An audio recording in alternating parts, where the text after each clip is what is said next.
Abra sua Bíblia em Deuteronômio capítulo 6, nós vamos ler o versículo 6 e o 7. Baixa só um pouquinho o fundo musical, pouquinha coisa.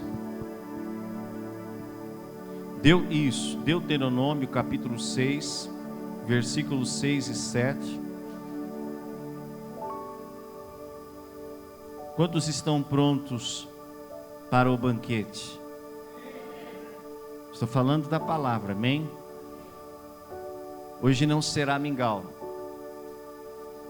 não será papinha. Olha para o irmão do teu lado e diga: não será papinha.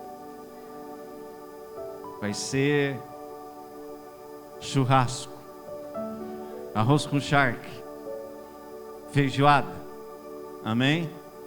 Come devagar aí para não passar mal, aleluia. Uma palavra muito tremenda que o Senhor Ele ministrou ao meu coração e eu quero compartilhar com vocês. Hoje de manhã já compartilhamos com a igreja. É algo que o Senhor Ele tem bradado muito forte ao nosso coração como liderança, mas também eu quero compartilhar com você para que você também entenda a tua responsabilidade. Já bata no teu peito e diga assim: eu tenho responsabilidades aqui na terra, amém? Deuteronômio capítulo 6, versículo 6 ao 7 diz assim: que todas essas palavras que hoje lhe ordeno estejam no seu coração, ensine-as com persistência aos filhos. Como é que é para ensinar? Com persistência. Ensinar, ensinar, ensinar e ensinar. Persistência. Fale sobre elas quando estiver sentado e em casa, e quando andar pelo caminho, quando se deitar e quando se levantar, ou seja, em todo o tempo. Agora eu quero ler outro texto, Provérbios 22, 6, que diz assim: instrua a criança no caminho em que deve andar, e mesmo com o passar dos anos, não se desviará dele. Feche a Bíblia, feche os olhos, permita-me fazer uma breve oração. Aqui está a tua palavra, e aqui está a tua igreja, e ali está também os irmãos que nos acompanham pelas redes sociais. Senhor, toma a direção de todas as coisas, não me deixe errar, não me deixe falhar, que eu possa fluir contigo, manifestar o teu reino, a tua glória, que possamos como corpo, como igreja, beber desse ensino esta noite, discerni-lo com sabedoria e aplicar na nossa vida, aplicar na nossa casa, porque esse é o teu desejo, Senhor, ver famílias fortes, ver famílias equilibradas e estabelecidas em tua palavra. Nós repreendemos toda contrariedade, seja a ordem física ou espiritual, e já te damos toda a honra, toda a glória e todo o louvor por aquilo que tu vieres a fazer aqui esta noite, em nome de Jesus, amém. Como muitos de vocês já sabem, no dia 13 e 4 de janeiro, nós estivemos na cidade de Pelotas, e lá nós participamos de 2 cultos com o apóstolo Marcos Fernando, e lá estava pregando um apóstolo da Argentina, por nome Rodrigo Baez. Eu não conhecia ele pessoalmente, nunca sequer ouvia falado a respeito dele, mas o apóstolo Marcos, ele me mandou a mensagem e ele disse: Germano, procure vir, eu sei que você tem um compromisso com a igreja, e pastor de igreja, nós sabemos o compromisso e o tempo que temos é pouco, mas eu sei que na segunda você não tem culto, então procure vir. Mas ele não sabia que eu estava com umas férias programadas, do dia 5 ao dia 10, e depois que eu recebi esse pedido dele para estar indo lá, quando um líder fala, um líder sério, alguém que nos ama, que nos quer bem, fala, nós precisamos ouvir e obedecer. E eu mudei algumas coisas dentro do meu cronograma e nós viajamos para Pelotas sábado. E assistimos o culto sábado e assistimos o culto domingo, e segunda nós viajamos para as férias. E Deus usou a vida daquele homem de uma maneira muito linda. Eu não sei se você já assistiu no YouTube. Quem já assistiu no YouTube? Se você não assistiu, assista. No YouTube do apóstolo Marcos Fernando, você pode acompanhar as 12 ministrações que ali foram feitas por diversos homens de Deus. E 3 dias esse apóstolo, ele ministrou. E nós fomos tremendamente abençoados. Os cultos terminavam meia-noite. Dá um sorriso. E ninguém arredava o pé. O da segunda-feira que eu não estava, terminou 1h30 da manhã. E ninguém ia embora. Porque onde a presença de Deus está, você não quer ir embora. Você não quer se desconectar daquele ambiente. E algo me chamou muito a atenção. Deus usou a vida dele para profetizar na vida de muitos pastores, muitas pessoas que lá estavam. E eu sou uma pessoa que eu gosto muito de analisar. Sou uma pessoa que fico atento, não falo muito, mas analiso bastante quando eu estou num ambiente como esse.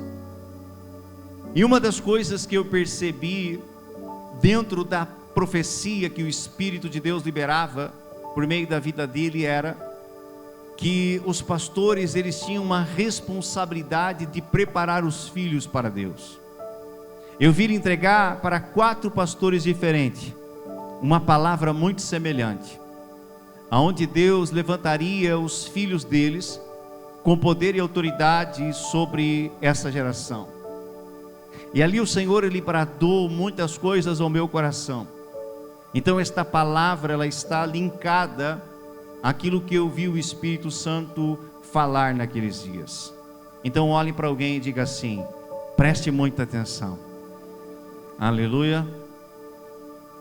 O estabelecimento da família, bem como sua concepção original, homem e mulher, diga homem e mulher, mais uma vez diga homem e mulher, é obra divina.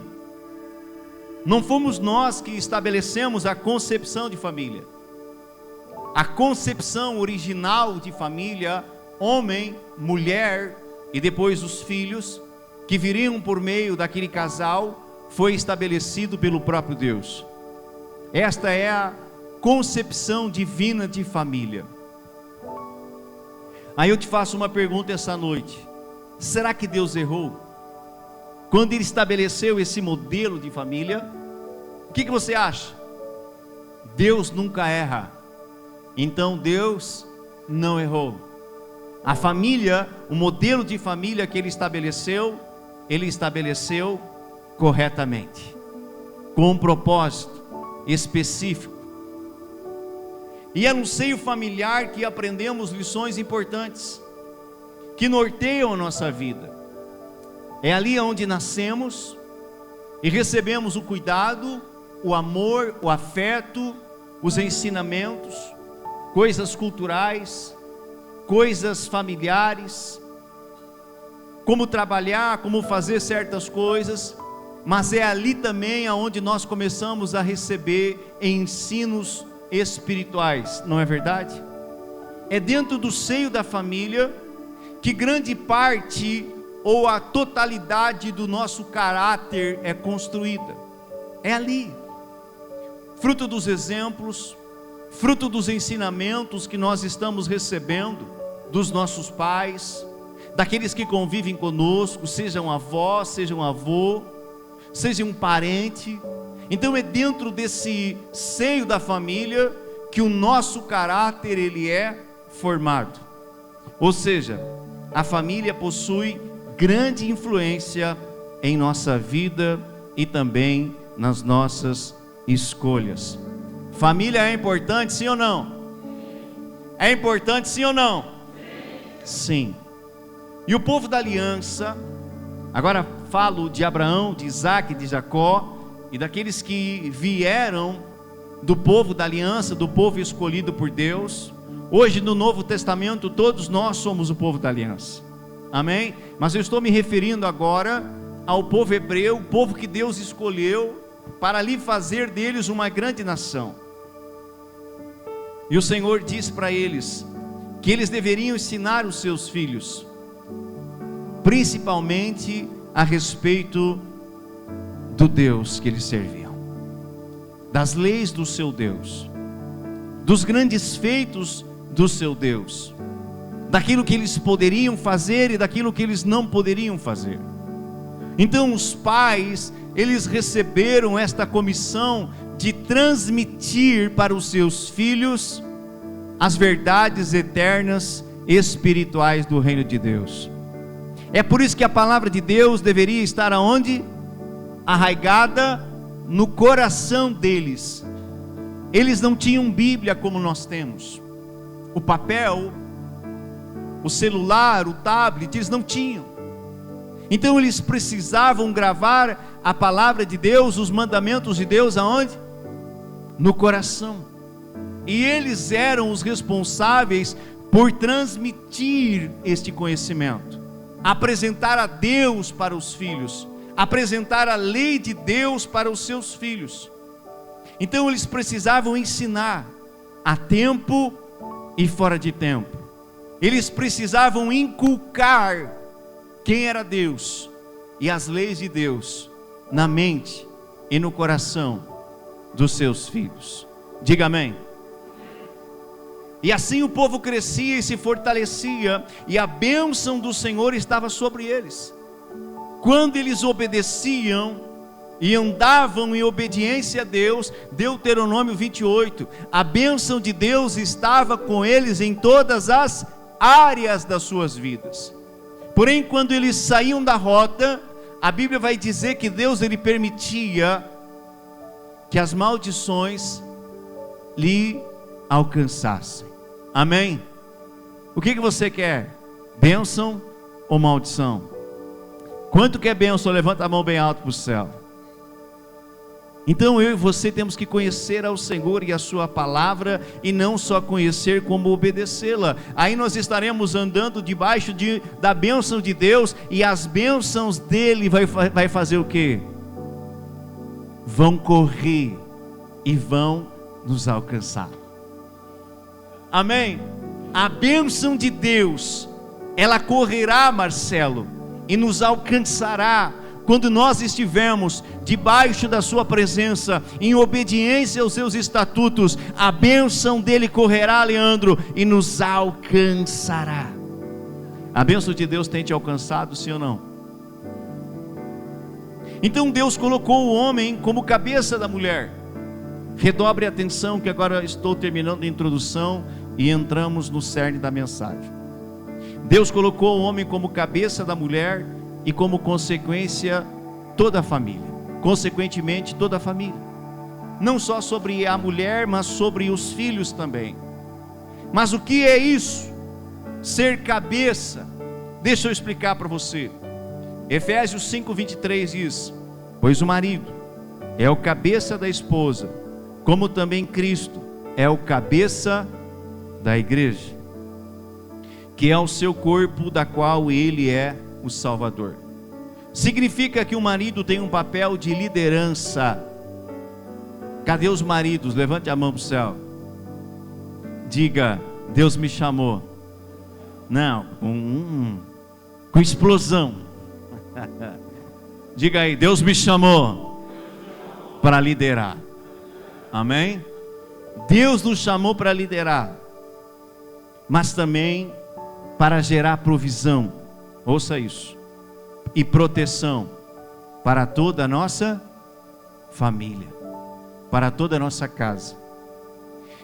E Paulo ele faz uma analogia com Cristo como cabeça da igreja, e ele vai dizer que isso está implicando em amor sacrificial, serviço e responsabilidade espiritual, não autoritarismo ou dominação, mas uma liderança de cuidado, e união para o bem da família, com o foco em servir e prover. Então, o marido não significa que ele precisa ser e deve ser um dominador.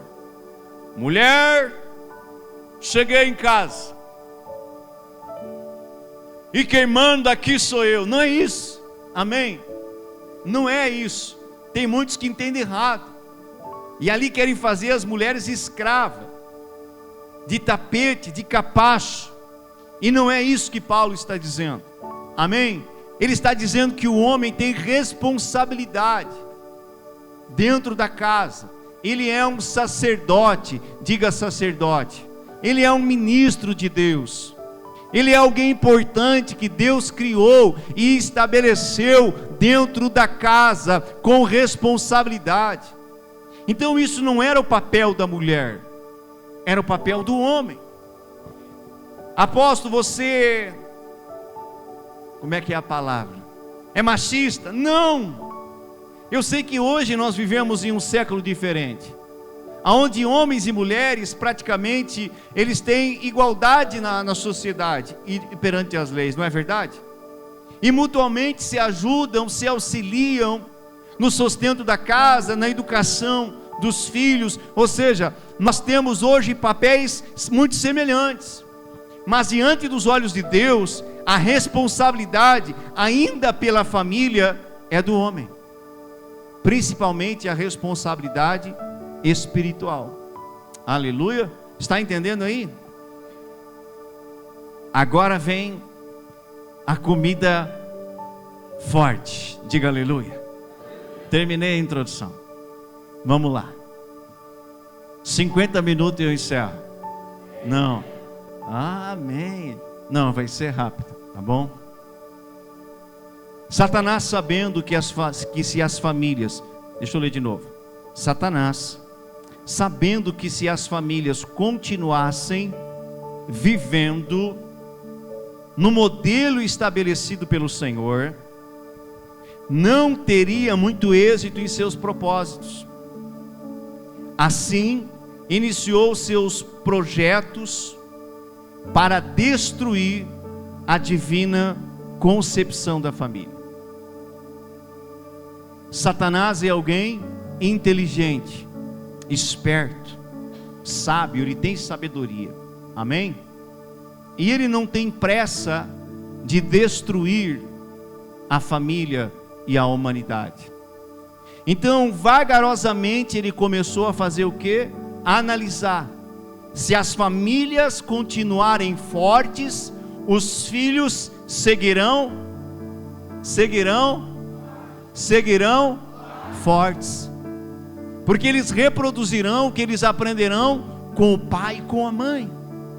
Aleluia. Deus é um Deus geracional.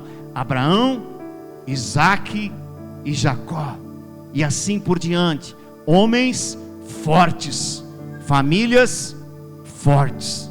Então o diabo, sabendo disso, ele começa a projetar a destruição do modelo bíblico de família. Ele começa a tentar arquitetar maneiras de fragmentar a família e de mudar a forma da humanidade de pensar a respeito de família.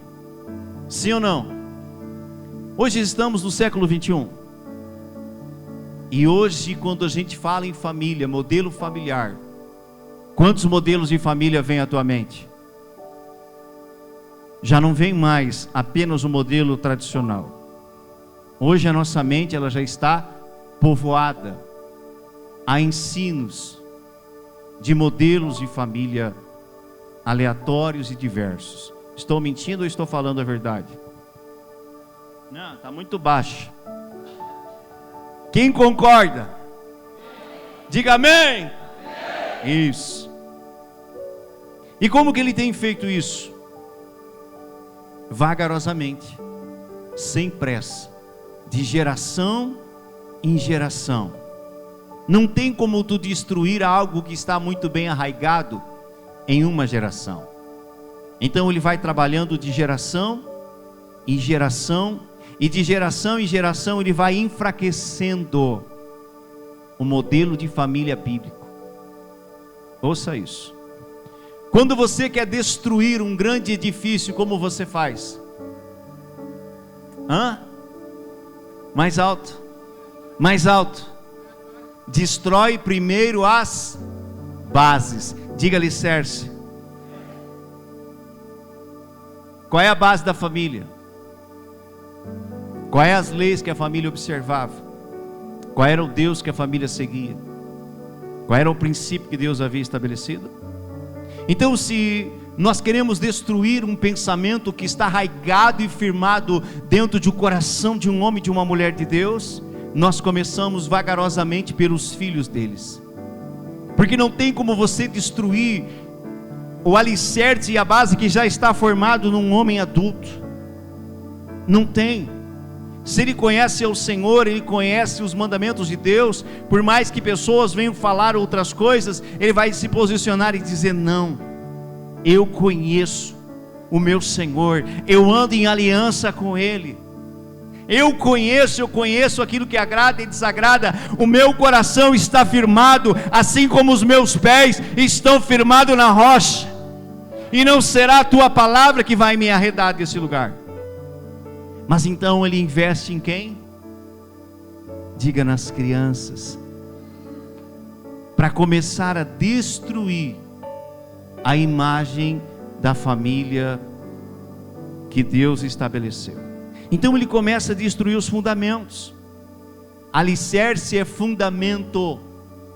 Diga: fundamento. Ele começa vagarosamente a destruir os fundamentos. E eu fiz uma pesquisa rápida, não muito profunda, para saber quando que começou uma maior investida dele para destruir um modelo de família constituído por Deus. E pasme vocês, na pesquisa que eu fiz, eu descobri que foi no ano 1960. 1960. Pergunta para o irmão do teu lado: o que aconteceu em 1960? Ou por essa década aí? Quantos nasceram em 70? Quantos nasceram antes de 1960? Levanta a mão. Eu nasci em 79, então. E eu já estudei na escola, mas nem me lembrava mais. É tanta coisa, não é verdade? E aquilo que você não usa todo dia vai ficando lá no finalzinho da tua mente, bem lá no cantinho. Está lá, mas está lá no canto, você não acessa mais, você não lembra mais. E eu fui pesquisar o que tinha acontecido. Então a desmistificação e as transformações na estrutura familiar tradicional se intensificou a partir da metade do século 20, especialmente desde o final dos anos 1960. Mas a questão é: por que se intensificou no final de 1960? Para responder essa pergunta, eu quero lhe fazer outra pergunta. Você sabe quando surgiu efetivamente os televisores no Brasil? Quem sabe? 1950. 1950 efetivamente surgiram os televisores no Brasil. E eu te faço uma pergunta: quando surgiram os televisores, o que as famílias começaram a fazer? Adquirir. E todos começaram a colocar dentro da sua casa um aparelho onde recebia informações de vários locais. Pastor, tu não tem televisão em casa? Tenho. Quem mais tem? Levanta a mão. Levanta. Sem sacanagem, levanta a mão. Quem tem televisão? Todos nós temos. Então ali, dentro da nossa casa, agora entrou um veículo de comunicação, aonde nós também do reino utilizamos esse veículo de comunicação para levar o evangelho e a palavra de Deus. Mas quem também começou a usar? Satanás. Ele começa agora a influenciar as pessoas que lhe servem e lhe seguem, pessoas malignas, com coração perverso, E vagarosamente eles começam a colocar os pensamentos e os ensinos de Satanás dentro dos programas. E ali então, vagarosamente, sem pressa, vagarosamente, ele começa a disseminar os seus ensinamentos dentro das nossas casas. E as gerações, elas foram enfraquecendo. Umas gerações mais, outras menos, fruto daquelas que elas estavam observando. Em meado dessa década também começou a ter revoluções, diga revoluções, caras pintadas, hippies e tantas outras, procurando o seu lugar, o seu espaço, propagando suas ideologias, dentro das universidades, professores, ali com o coração muitas vezes longe de Deus, tentando destruir princípios e valores de Deus, familiares, fazendo os alunos sair daquele modelo e daquele ensino que receberam dos seus pais e dos seus avós, e agora impulsionando eles a pensar.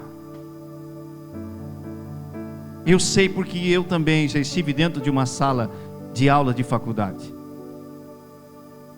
Quem aqui já cursou ou está cursando faculdade? Levante a mão. Online você não vê isso, muito pouco, mas presencialmente, dependendo da matéria, ali, querido, há professores que se levantam para destruir valores eternos e arrastar aquele povo para os seus ensinamentos. E se não bastasse isso, os anos vão passando. Hoje nós temos acesso ao quê? A rede de computadores. Com o celular na mão você tem acesso a milhões e milhões e milhões e milhões de sites e de informações. E eu te faço uma pergunta: o que as nossas crianças, logo que nascem, elas já querem pegar na mão? O que elas querem pegar na mão? Celular, tem brilho, tem luz, tem cores, isso chama a atenção delas. Mas não para por aí. Logo elas começam a acessar e desenhos, e filmes, e novelas, e tantos programas, e sempre dentro de um desses programas há uma mensagem, que ali foi colocada propositalmente, para desfragmentar e destruir alicerces da família. Quem está me entendendo?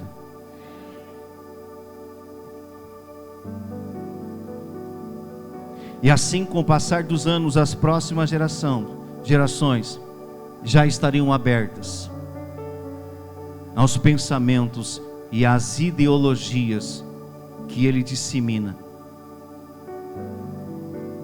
Vou te dar um exemplo. Cadê o Leonardo? Está lá.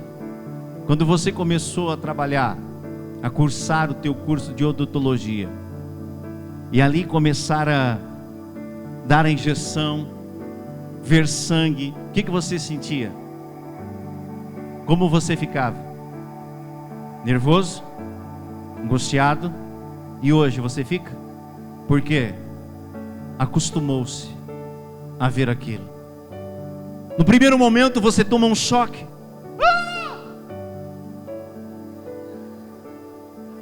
O que é isso? Você está rindo, mas é verdade. Quando começou a aparecer as primeiras mulheres seminuas na televisão, a sociedade, aquilo foi um escândalo. Processos, escândalos. Hoje, aparece uma mulher nua, seminua, a gente não dá mais bola, porque já estamos acostumados. Você está entendendo? Então, vagarosamente, de geração em geração, ele foi destruindo o modelo de família criado pelo Senhor e estabelecendo o seu propósito.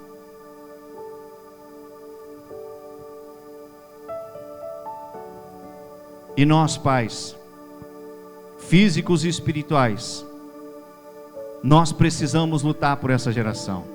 Posso ouvir um amém com mais empolgação?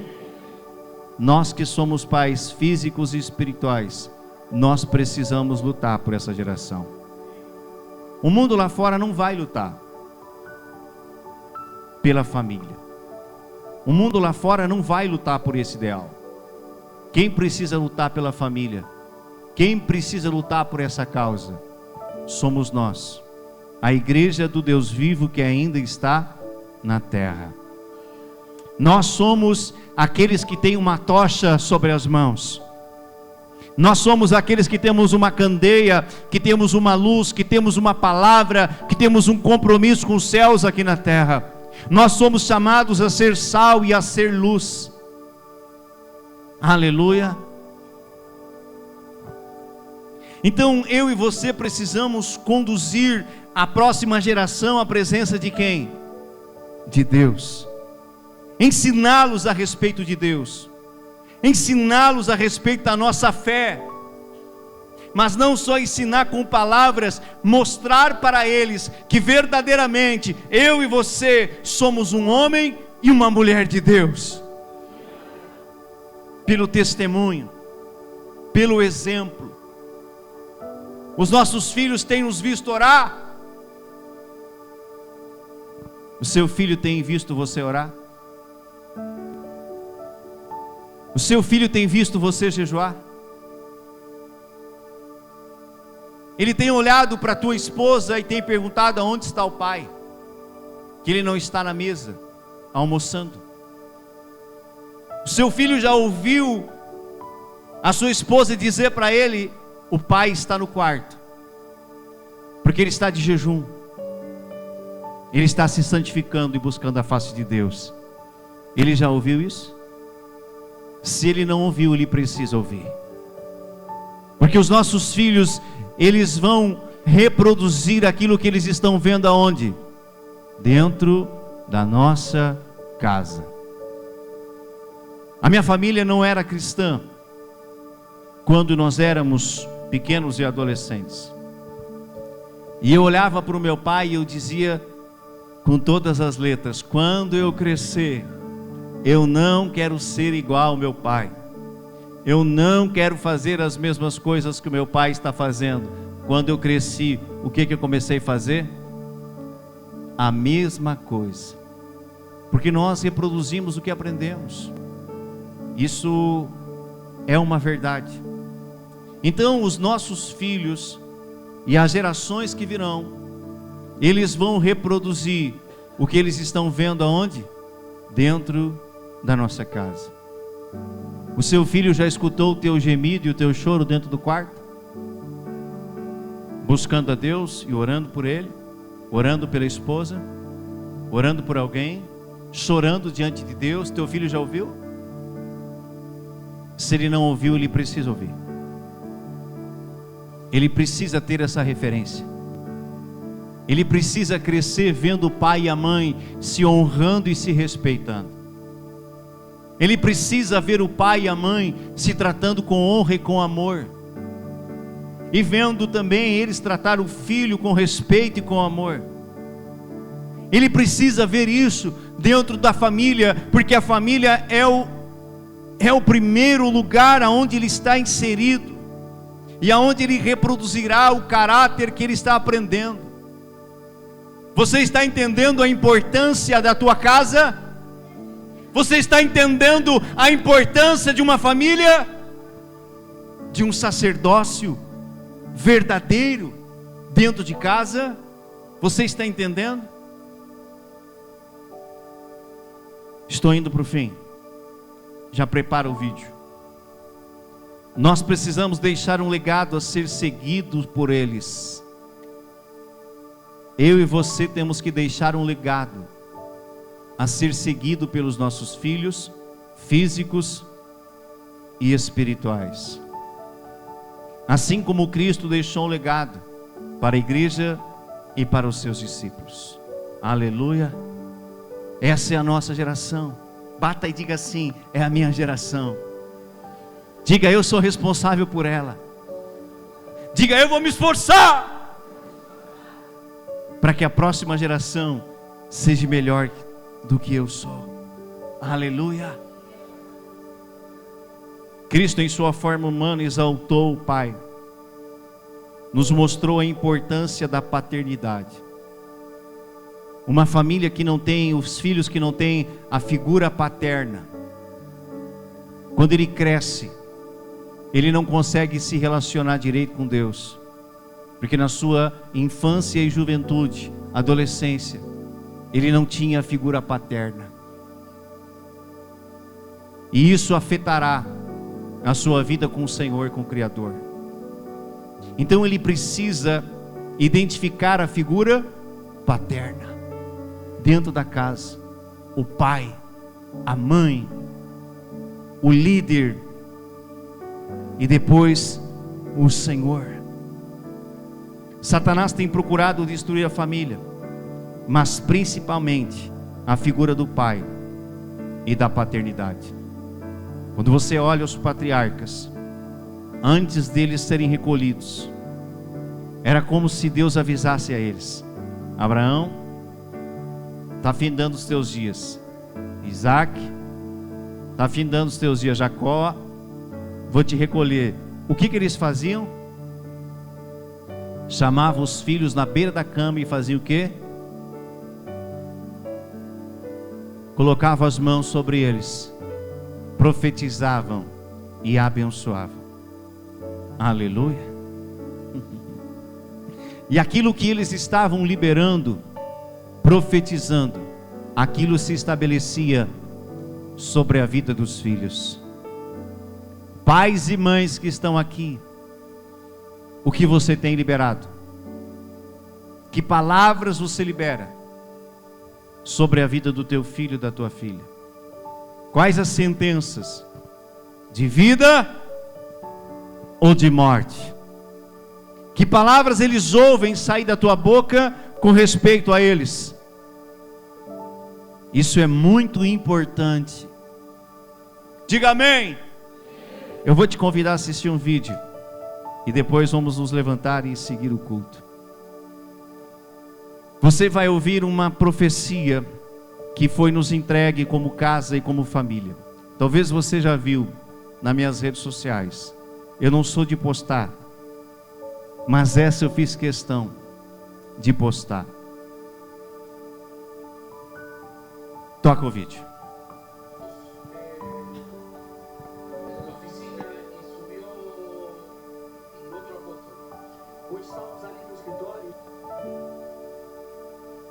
Começa de novo, tem que dar o pause aí no fundo.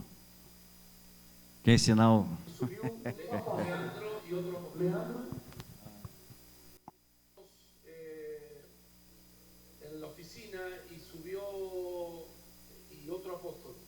Hoje estávamos ali no escritório e subiu um apóstolo. Leandro e outro apóstolo. Leandro.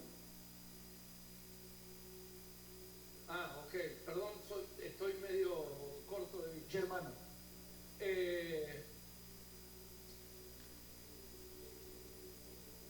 El Espíritu Santo, podemos ir hasta ahí.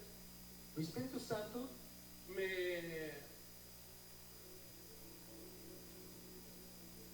me ministró cuando entraste en la oficina. Me ministró cuando você entrou no escritório. En ese lugar hablamos acerca de portales.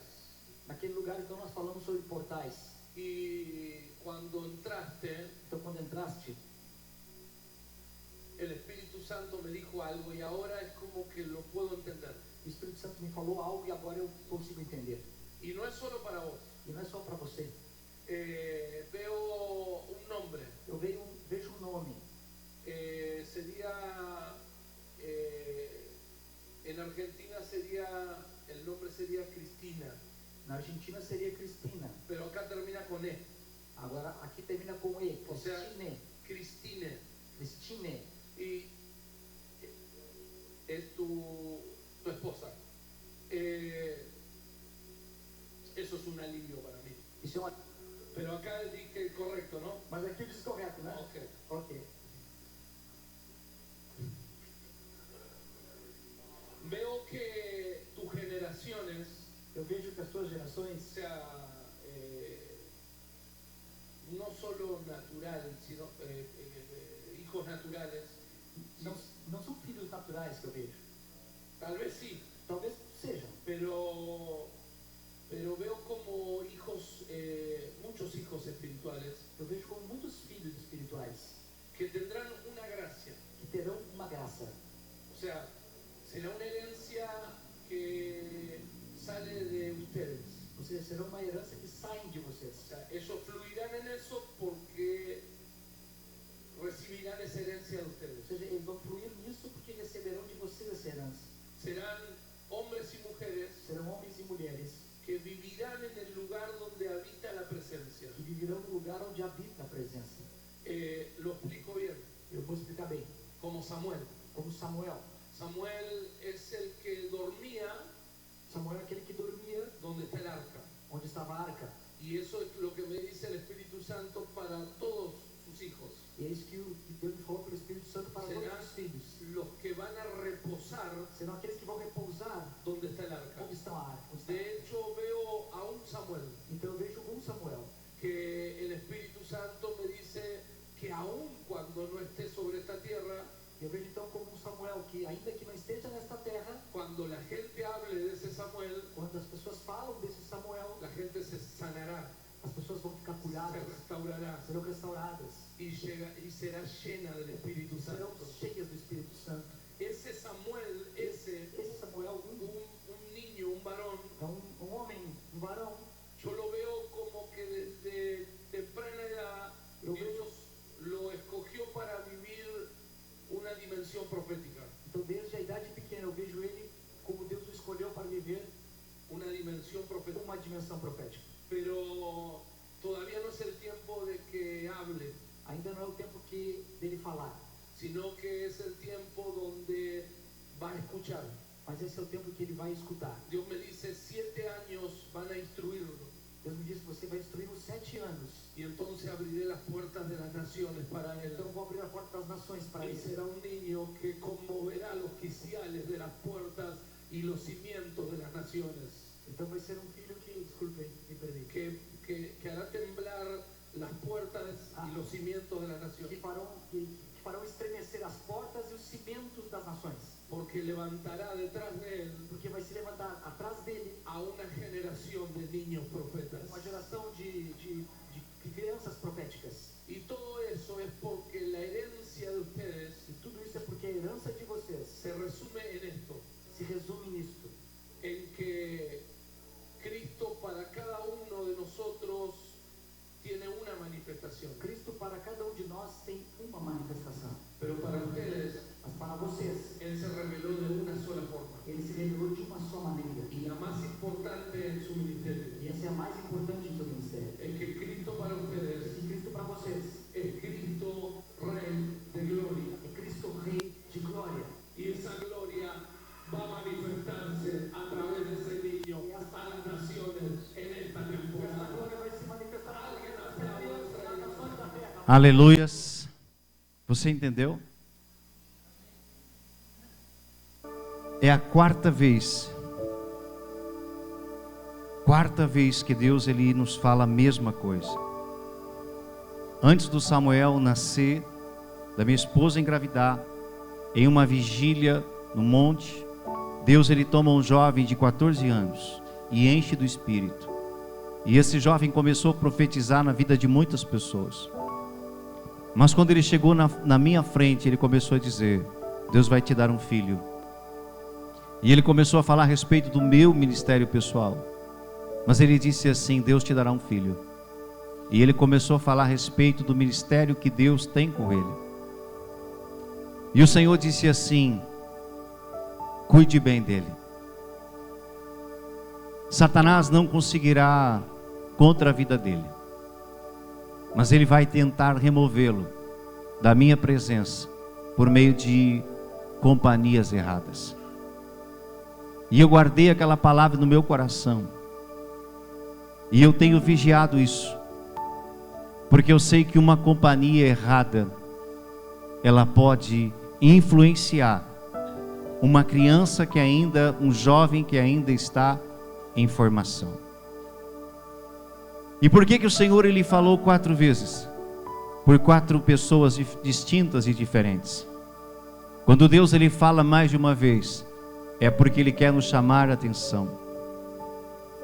E o Senhor ele estava ministrando o meu coração e dizendo: sobre vocês há uma responsabilidade de cuidar de um filho físico, mas também de filhos espirituais que eu estou dando para vocês. Vocês são responsáveis de deixar um legado para eles. Aleluia. Mas isso não é só para mim. Essa palavra é para todos nós. Nós somos responsáveis por deixar um legado para os nossos filhos, físicos e espirituais. Deus colocou uma joia preciosa dentro da tua casa. Cadê os pais e mães? Levanta a mão. Os filhos não são seus. A Bíblia diz que eles são heranças do Senhor que Ele te dá. Os filhos são de Deus. Para quem que nós temos que cuidá-los? Para Deus. E vem um peso de responsabilidade ainda maior sobre mim. Porque o Senhor ele me lembrou também essa semana durante a live da vida de um sacerdote, sumo sacerdote, que oficiava na casa de Deus. O nome dele era Eli. Justamente onde estava a Arca da Aliança, onde Samuel foi entregue por Ana, sua mãe. Eli estava ali. Ouça isso, eu encerro. Eli estava ali, ele já estava velho, ele já havia servido e ministrado a Deus muito tempo da sua vida. Mas a Bíblia diz que ele tinha 2 filhos, Ofni e Ofinéias. E agora os filhos estavam ministrando no templo de Deus. Mas a Bíblia diz que os filhos eram perversos, filhos de Belial, filhos do diabo, em outras palavras. Ué, mas não era um filho do sumo sacerdote? Não eram sacerdotes?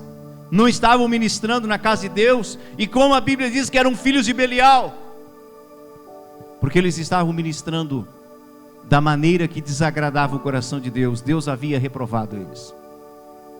Samuel falhou como pai, porque ele sabia dos erros dos filhos, e ele ficou calado, não deu bola. Fruto disso, naquela época onde não era o tempo da graça, morreu Eli, Ofni e Ofinéias, e a Arca da Aliança foi levada, fruto da postura daquele sacerdote. Aleluia. Te coloca de pé agora.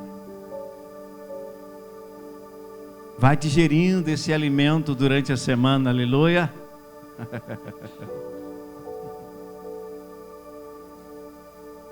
Você é responsável por uma geração. Nós somos responsáveis por uma geração. Talvez nem todos aqui estão prontos a uma mensagem como essa, mas eu sei que grande parte aqui entendeu e absorveu o que Deus falou essa noite. Antes de orar e louvarmos, eu quero dar oportunidade a todos aqueles que desejam ministrar na casa de Deus a sua oferta, o seu dízimo com alegria. Amém? Não por constrangimento, necessidade. A Bíblia diz que Deus ele ama todo que dá com alegria. Pastor Afonso, vem à frente. Vem abençoar a mão de todos aqueles que vão dizimar, que vão ofertar. E você que vai fazer pelo Pix, já prepara aí teu celular, o teu aplicativo. Preparou a tua oferta aí? Pode sair do teu banco então. Você que vai vir à frente, venha.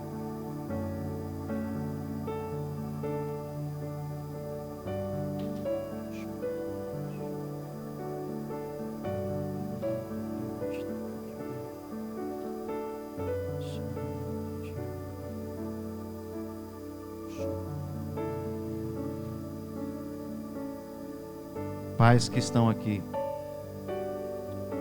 o não faz parte do ensino, viu? Diga amém. O não faz parte do ensino. Enquanto os teus filhos estiverem morando debaixo do teu teto, você tem responsabilidade sobre eles. Depois que eles saem do teu teto, aí eles já começam a viver a sua vida e eles se tornam responsáveis. Mas enquanto eles estão debaixo do teu teto, vocês são responsáveis pela criação, pela educação. E muitas vezes nós não queremos dizer não para eles, mas nós temos que aprender a dizer não. O sim e o não faz parte da educação. O Samuel era ainda criança, e criança é criança. E nós fomos no mercado. E ele olhou para as prateleiras e ele queria pegar tudo. Amém? Só coisa boa. Teu filho já fez isso também ou não? E eu olhei para ele e disse: você vai pegar uma coisa. Não, pai, eu quero duas coisas. Ele disse: não, é uma. Aí ele começou a chorar. E criança tem pulmão, tem ou não tem? Quando eles querem chorar, meus irmãos, são uma...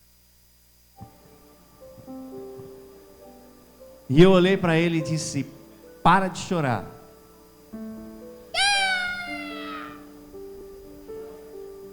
Eu disse: você está me fazendo passar vergonha. Tá bom? Quando nós chegar em casa, o pai vai conversar contigo. Cheguei em casa, sentei ele e conversei com ele. E também dei aquela disciplinada bíblica. Aleluia.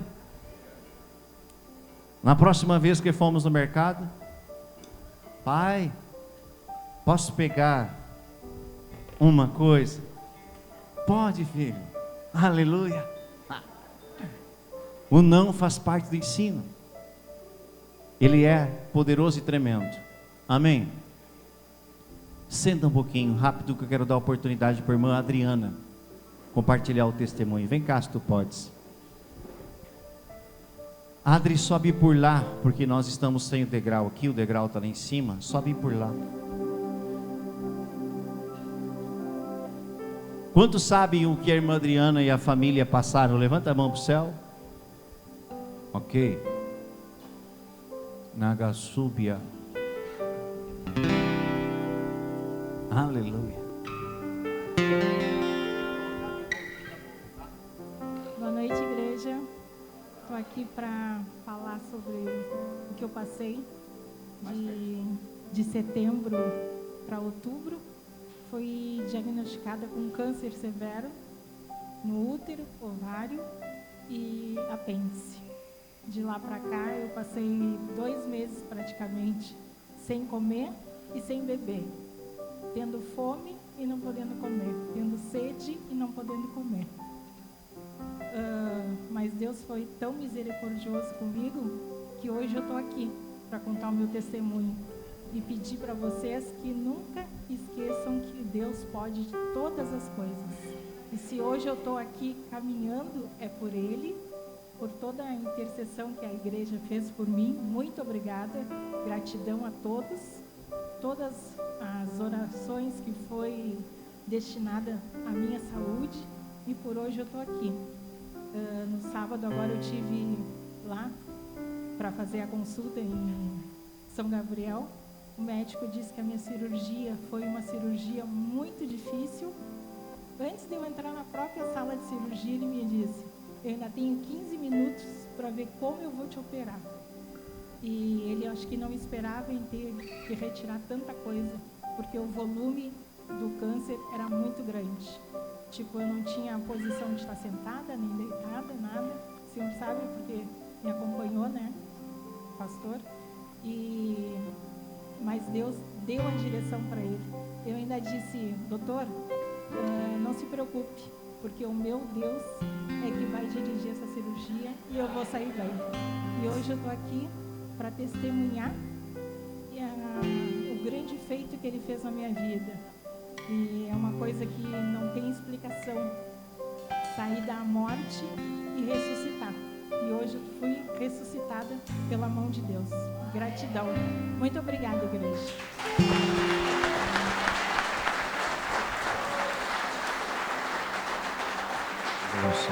Aleluia. Só quem andou, obrigado, pode descer devagarinho. Só quem andou perto sabe o que eles enfrentaram. Amém? Se coloque de pé agora. Vem cá, minha esposa. Vem cá. As crianças ainda estão na escolinha? Estão? Eu gostaria que devagarinho trouxessem elas e elas ficassem com os pais. Hoje nós temos que estar com a família, ok? E eu quero os filhos perto dos pais, porque nós vamos orar por eles. Aleluia. Vem para cá, filhote.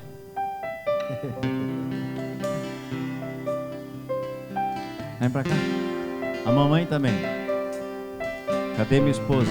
Foi lá embaixo? Não, foi aqui. Eu quero que você fique perto da tua família. Apóstolo, minha família não veio. Tem família de fé aqui do teu lado.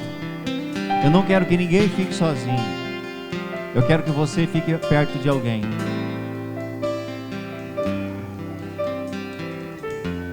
Isso. Fique perto de alguém. Hoje é noite de nós profetizarmos, de orarmos e de, como pais e mães geracionais, impormos as mãos sobre eles e abençoarmos a nossa geração. A nossa geração será forte na terra. Os nossos filhos farão coisas maiores nessa terra. Não, você não está aqui. Cadê o amém? Os nossos filhos voarão alto. E aquilo que nós não conseguimos fazer, eles alcançarão. Eles viverão e manifestarão a glória de Deus sobre essa terra. Os nossos filhos estão debaixo de promessas. Deus nos deu palavras para a juventude desta casa. Deus nos deu palavra para os jovens, para as crianças dessa casa. Todos os seus filhos estão debaixo desta promessa. Mas nós temos um compromisso. Crianças, não é para correr, é para ficar perto do papai e da mamãe. Bora lá. Nós vamos louvar e adorar. Adorar e orar, perdão.